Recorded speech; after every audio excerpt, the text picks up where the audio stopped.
Operation Kagar.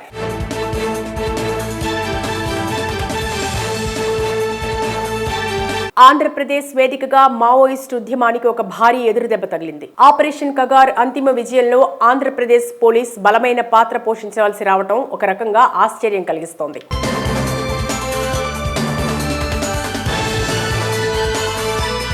Hidma encounter జరిగిన దగ్గర దొరికిన డైరీ ఆధారంగా ఆంధ్ర రాష్ట్రంలో తలదాచుకున్న మావోయిస్టులు దొరికిపోయారు. ఏది ఎలా జరిగినా ఆపరేషన్ కగార్ కు భరత వాక్యం పలికే సమయం ఆసనమయ్యే వేళ ఆంధ్రప్రదేశ్ పోలీసు కూడా తన వంతు పాత్ర పోషించారు. కదలికలు కనిపెట్టి ఎదురు కాల్పులు జరిపాము అని పోలీసులు చెప్తున్నారు.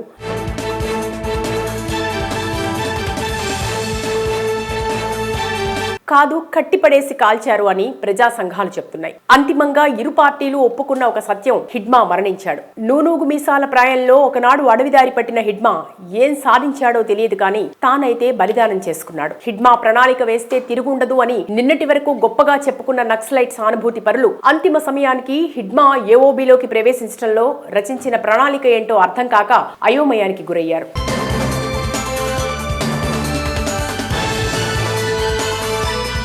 అంటే ట్రాప్ అయ్యాడు అంటున్నారు. మంగళవారం ఉదయం ఎన్కౌంటర్ జరిగిన దగ్గర దొరికిన డైరీ ఆధారంగా విజయవాడ ఆటోనగర్, ఏలూరులో షెల్టర్ తీసుకున్న మావోయిస్టుల ఆచూకీ తెలుసుకుని వారందరినీ అదుపులోకి తీసుకున్నారు పోలీసులు. ఏది ఏమైనా ఆపరేషన్ కగార్ ముందున్న టార్గెట్ లో మిగిలి ఉన్నవారు అనారోగ్యంతో ఉన్న వృద్ధ నాయకులు. వారి రక్షణ దళాలు తప్ప పెద్దగా ఎవరూ మిగిలిలేరు. ఈ ఎన్కౌంటర్ల పర్వం నడుస్తూ ఉండగానే ఈ మధ్యనే అట్టహాసంగా జరిగిన సరెండర్ వేడుకలో ఆయుధాన్ని ముఖ్యమంత్రికి ఇచ్చి రాజ్యాంగ ప్రతిని తీసుకున్న మల్లోజుల వేణుగోపాల్ మారుతున్న సామాజిక ఆర్థిక పరిస్థితుల్లో ప్రజలతో ఉండి వారి సమస్యల పరిష్కారం కోసం పోరాడటమే ఉత్తమం కాబట్టి లొంగిపోవటం మంచిది అంటూ లొంగిపోదలుచుకున్న వారు తనకు ఫోన్ చేయొచ్చు అని తన ఫోన్ నెంబర్ కూడా ఇచ్చాడు. అప్పటికే హిడ్మా తన సామాజిక పోరాటంతో పాటు జీవన పోరాటాన్ని కూడా ముగించాడు. హిడ్మా లాంటి ఒక ఆదివాసీ యువకుడు 10వ తరగతి చదువుకుని కూడా పోరుబాట పట్టాడు అంటే దాని వెనుక ఉన్న కారణాలు ఆలోచించాల్సిన ప్రభుత్వాలు అప్పటికీ ఇప్పటికీ సమస్యను శాంతి భద్రతల సమస్యగానే పరిగణించడం బాధాకరం. కమ్యూనిస్టు ప్రభుత్వాలు ఉన్న కేరళ లాంటి రాష్ట్రాలు నక్సల్స్ ప్రభావం లేకుండా చేయగలిగారు. కారణం, నక్సల్ సమస్యను సామాజిక ఆర్థిక కోణం నుండి చూశారు. భూ సంస్కరణలు ఖరాఖండిగా అమలు చేశారు. భూమి ఒక్కటే సమస్య కాదు, అది ఆర్థిక కోణం మాత్రమే. సామాజిక వెనుకబాటుతనం పోవాలంటే విద్య అవసరం అనేది ఈ వామపక్షాలు స్వాతంత్ర్యం సాధించిన తొలినాళ్లలోనే గుర్తించాయి. అందుకే వారి పాలన ఉండే రాష్ట్రాల్లో విద్యా వికాసం కోసం కృషి జరుగుతూనే ఉంది. కేరళలో 100% అక్షరాస్యతను సాధించగలిగారు కాబట్టి ఈ రోజు బీదరికలు లేని కేరళను ఆవిష్కరించగలిగారు. నక్సల్ సమస్యను సామాజిక ఆర్థిక దృక్కోణంతో చూడటం వల్లనే నక్సల్ సమస్యను దరిచేరకుండా చేయగలిగారు అనేది వాస్తవం. ఓట్లు, సీట్లు ప్రాతిపదికగా రాజకీయం నడుపుతున్న పార్టీలు భూ సంస్కరణలు అమలు చేయడానికి ముందుకు రావు. సంపద అంటే పెద్ద ఉద్యోగాలు, భవనాలు, భూములే కాదు, వీటన్నిటినీ మించిన యువశక్తి. దశాబ్దాల తరబడి వేల మంది యువత దారి తెన్ను తెలియని అరణ్యాలలో కనీసపు సౌకర్యాలు అందుబాటులో లేని పరిస్థితులను తట్టుకుంటూ తుపాకీ చేతబట్టి తిరుగుతున్నారంటే దాని వెనుక ఉన్న కారణం ఏంటి అన్నది మాత్రం ఆలోచించి ఈ సమస్యను కూలంకషంగా అధ్యయనం చేసే కమిటీలను నామమాత్రంగా వేయటమే కానీ వాటిని పరిశీలించిన వారు లేరు. పాలకులకు భూమి లేని నిరుపేదలకు పంచడానికి భూమి దొరకదు, కానీ దేశంలో సగానికి పైగా భూమి లేని వారే ఉన్నారు. ఆపరేషన్ కగార్ తుపాకీ పట్టిన మావోయిస్ట్ అనే వారిని లేకుండా చేస్తుంది, కానీ ఆర్థిక అసమానతలను పెంచి పోషించే పాలకుల పరిపాలన యువతలో అసంతృప్తి పెరగకుండా చూసుకోకపోతే జెన్జీ తరహా ఉద్యమాలు వచ్చే అవకాశం ఉంటుంది. కానీ పోలీసుల కథనం ప్రకారం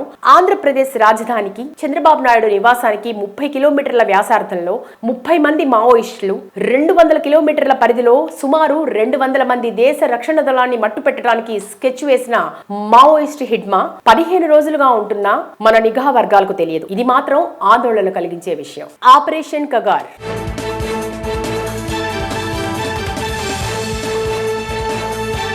ఆంధ్రప్రదేశ్ వేదికగా మావోయిస్టు ఉద్యమానికి ఒక భారీ ఎదురుదెబ్బ తగిలింది. ఆపరేషన్ కగార్ అంతిమ విజయంలో ఆంధ్రప్రదేశ్ పోలీస్ బలమైన పాత్ర పోషించవలసి రావడం ఒక రకంగా ఆశ్చర్యం కలిగిస్తోంది.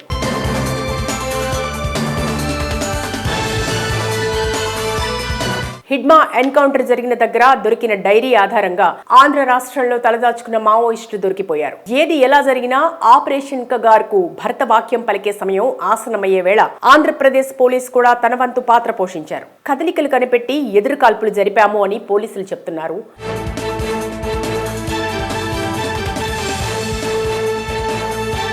కాదు కట్టిపడేసి కాల్చారు అని ప్రజా సంఘాలు చెప్తున్నాయి. అంతిమంగా ఇరు పార్టీలు ఒప్పుకున్న ఒక సత్యం, హిడ్మా మరణించాడు. నూనూగు మీసాల ప్రాయంలో ఒకనాడు అడవిదారి పట్టిన హిడ్మా ఏం సాధించాడో తెలియదు కానీ తానైతే బలిదానం చేసుకున్నాడు. హిడ్మా ప్రణాళిక వేస్తే తిరుగుండదు అని నిన్నటి వరకు గొప్పగా చెప్పుకున్న నక్సలైట్ సానుభూతి పరులు అంతిమ సమయానికి హిడ్మా ఏఓబీలోకి ప్రవేశించడంలో రచించిన ప్రణాళిక ఏంటో అర్థం కాక అయోమయానికి గురయ్యారు.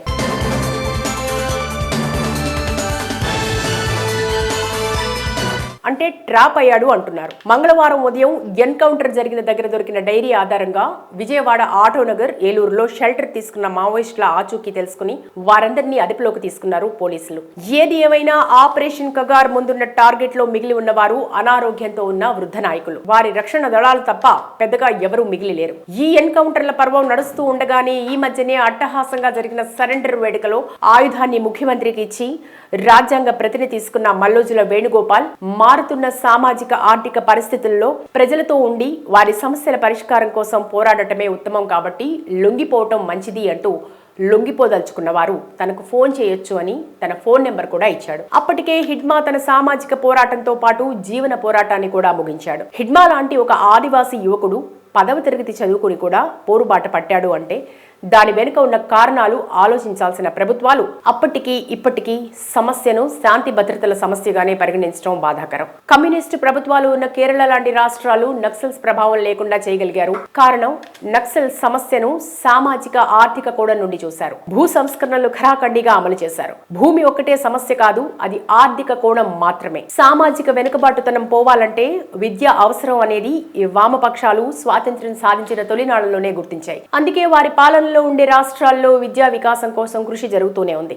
కేరళలో 100% అక్షరాస్యతను సాధించగలిగారు కాబట్టి ఈ రోజు బేదరికలు లేని కేరళను ఆవిష్కరించగలిగారు. నక్సల్ సమస్యను సామాజిక ఆర్థిక దృక్కోణంతో చూడటం వల్లనే నక్సల్ సమస్యను దరిచేరకుండా చేయగలిగారు అనేది వాస్తవం. ఓట్లు సీట్లు ప్రాతిపదికగా రాజకీయం నడుపుతున్న పార్టీలు భూ సంస్కరణలు అమలు చేయడానికి ముందుకు రావు. సంపద అంటే పెద్ద ఉద్యోగాలు, భవనాలు, భూములే కాదు, వీటన్నిటినీ మించిన యువశక్తి. దశాబ్దాల తరబడి వేల మంది యువత దారి తెన్ను తెలియని అరణ్యాలలో కనీసపు సౌకర్యాలు అందుబాటులో లేని పరిస్థితులను తట్టుకుంటూ తుపాకీ చేతబట్టి తిరుగుతున్నారంటే దాని వెనుక ఉన్న కారణం ఏంటి అన్నది మాత్రం ఆలోచించి ఈ సమస్యను కూలంకషంగా అధ్యయనం చేసే కమిటీలను నామమాత్రంగా వేయటమే కానీ వాటిని పరిశీలించిన వారు లేరు. పాలకులకు భూమి లేని నిరుపేదలకు పంచడానికి భూమి దొరకదు, కానీ దేశంలో సగానికి పైగా భూమి లేని వారే ఉన్నారు. ఆపరేషన్ కగార్ తుపాకీ పట్టిన మావోయిస్ట్ అనే వారిని లేకుండా చేస్తుంది, కానీ ఆర్థిక అసమానతలను పెంచి పోషించే పాలకుల పరిపాలన యువతలో అసంతృప్తి పెరగకుండా చూసుకోకపోతే జంజీ తరహా ఉద్యమాలు వచ్చే అవకాశం ఉంటుంది. కానీ పోలీసుల కథనం ప్రకారం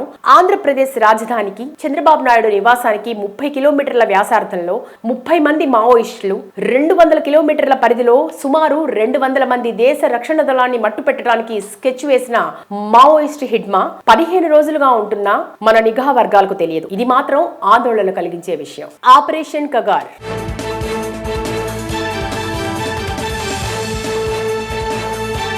ఆంధ్రప్రదేశ్ వేదికగా మావోయిస్టు ఉద్యమానికి ఒక భారీ ఎదురుదెబ్బ తగిలింది. ఆపరేషన్ కగార్ అంతిమ విజయంలో ఆంధ్రప్రదేశ్ పోలీస్ బలమైన పాత్ర పోషించవలసి రావటం ఒక రకంగా ఆశ్చర్యం కలిగిస్తోంది.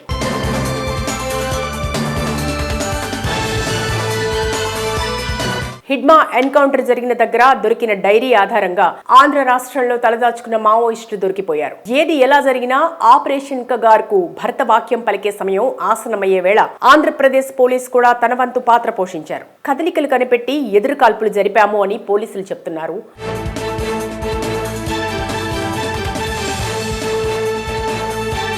కాదు కట్టిపడేసి కాల్చారు అని ప్రజా సంఘాలు చెప్తున్నాయి. అంతిమంగా ఇరు పార్టీలు ఒప్పుకున్న ఒక సత్యం, హిడ్మా మరణించాడు. నూనూగు మీసాల ప్రాయంలో ఒకనాడు అడవిదారి పట్టిన హిడ్మా ఏం సాధించాడో తెలియదు కానీ తానైతే బలిదానం చేసుకున్నాడు. హిడ్మా ప్రణాళిక వేస్తే తిరుగుండదు అని నిన్నటి వరకు గొప్పగా చెప్పుకున్న నక్సలైట్ సానుభూతి పరులు అంతిమ సమయానికి హిడ్మా ఏఓబీలోకి ప్రవేశించడంలో రచించిన ప్రణాళిక ఏంటో అర్థం కాక అయోమయానికి గురయ్యారు.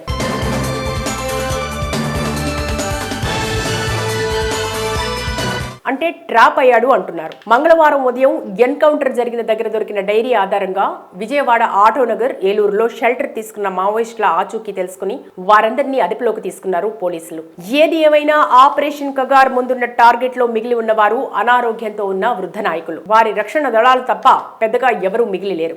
ఈ ఎన్కౌంటర్ల పర్వం నడుస్తూ ఉండగానే ఈ మధ్యనే అట్టహాసంగా జరిగిన సరెండర్ వేడుకలో ఆయుధాన్ని ముఖ్యమంత్రికి ఇచ్చి రాజ్యాంగ ప్రతిని తీసుకున్న మల్లోజుల వేణుగోపాల్ మారుతున్న సామాజిక ఆర్థిక పరిస్థితుల్లో ప్రజలతో ఉండి వారి సమస్యల పరిష్కారం కోసం పోరాడటమే ఉత్తమం కాబట్టి లొంగిపోవటం మంచిది అంటూ లొంగిపోదలుచుకున్న వారు తనకు ఫోన్ చేయొచ్చు అని తన ఫోన్ నెంబర్ కూడా ఇచ్చాడు. అప్పటికే హిడ్మా తన సామాజిక పోరాటంతో పాటు జీవన పోరాటాన్ని కూడా ముగించాడు. హిడ్మా లాంటి ఒక ఆదివాసీ యువకుడు 10వ తరగతి చదువుకుని కూడా పోరుబాట పట్టాడు అంటే దాని వెనుక ఉన్న కారణాలు ఆలోచించాల్సిన ప్రభుత్వాలు అప్పటికీ ఇప్పటికీ సమస్యను శాంతి భద్రతల సమస్యగానే పరిగణించడం బాధాకరం. కమ్యూనిస్టు ప్రభుత్వాలు ఉన్న కేరళ లాంటి రాష్ట్రాలు నక్సల్స్ ప్రభావం లేకుండా చేయగలిగారు. కారణం నక్సల్ సమస్యను సామాజిక ఆర్థిక కోణం నుండి చూశారు. భూ సంస్కరణలు ఖరాఖండిగా అమలు చేశారు. భూమి ఒక్కటే సమస్య కాదు, అది ఆర్థిక కోణం మాత్రమే. సామాజిక వెనుకబాటుతనం పోవాలంటే విద్య అవసరం అనేది ఈ వామపక్షాలు స్వాతంత్ర్యం సాధించిన తొలినాళ్లలోనే గుర్తించాయి. అందుకే వారి పాలన ఉండే రాష్ట్రాల్లో విద్యా వికాసం కోసం కృషి జరుగుతూనే ఉంది. కేరళలో 100% అక్షరాస్యతను సాధించగలిగారు కాబట్టి ఈ రోజు బేదరికం లేని కేరళను ఆవిష్కరించగలిగారు. నక్సల్ సమస్యను సామాజిక ఆర్థిక దృక్కోణంతో చూడటం వల్లనే నక్సల్ సమస్యను దరిచేరకుండా చేయగలిగారు అనేది వాస్తవం. ఓట్లు సీట్లు ప్రాతిపదికగా రాజకీయం నడుపుతున్న పార్టీలు భూ సంస్కరణలు అమలు చేయడానికి ముందుకు రావు. సంపద అంటే పెద్ద ఉద్యోగాలు, భవనాలు, భూములే కాదు, వీటన్నిటినీ మించిన యువశక్తి. దశాబ్దాల తరబడి వేల మంది యువత దారి తెన్ను తెలియని అరణ్యాలలో కనీసపు సౌకర్యాలు అందుబాటులో లేని పరిస్థితులను తట్టుకుంటూ తుపాకీ చేతబట్టి తిరుగుతున్నారంటే దాని వెనుక ఉన్న కారణం ఏంటి అన్నది మాత్రం ఆలోచించి ఈ సమస్యను కూలంకషంగా అధ్యయనం చేసే కమిటీలను నామమాత్రంగా వేయటమే కానీ వాటిని పరిశీలించిన వారు లేరు. పాలకులకు భూమి లేని నిరుపేదలకు పంచడానికి భూమి దొరకదు, కానీ దేశంలో సగానికి పైగా భూమి లేని వారే ఉన్నారు. ఆపరేషన్ కగార్ తుపాకీ పట్టిన మావోయిస్ట్ అనే వారిని లేకుండా చేస్తుంది, కానీ ఆర్థిక అసమానతలను పెంచి పోషించే పాలకుల పరిపాలన యువతలో అసంతృప్తి పెరగకుండా చూసుకోకపోతే జంజీ తరహా ఉద్యమాలు వచ్చే అవకాశం ఉంటుంది. కానీ పోలీసుల కథనం ప్రకారం ఆంధ్రప్రదేశ్ రాజధానికి చంద్రబాబు నాయుడు నివాసానికి 30 కిలోమీటర్ల వ్యాసార్థంలో 30 మంది మావోయిస్టులు, 200 కిలోమీటర్ల పరిధిలో సుమారు 200 మంది దేశ రక్షణ దళాన్ని మట్టుపెట్టడానికి స్కెచ్ వేసిన మావోయిస్ట్ హిడ్మా 15 రోజులుగా ఉంటున్నా మన నిఘా వర్గాలకు తెలియదు. ఇది మాత్రం ఆందోళన కలిగించే విషయం.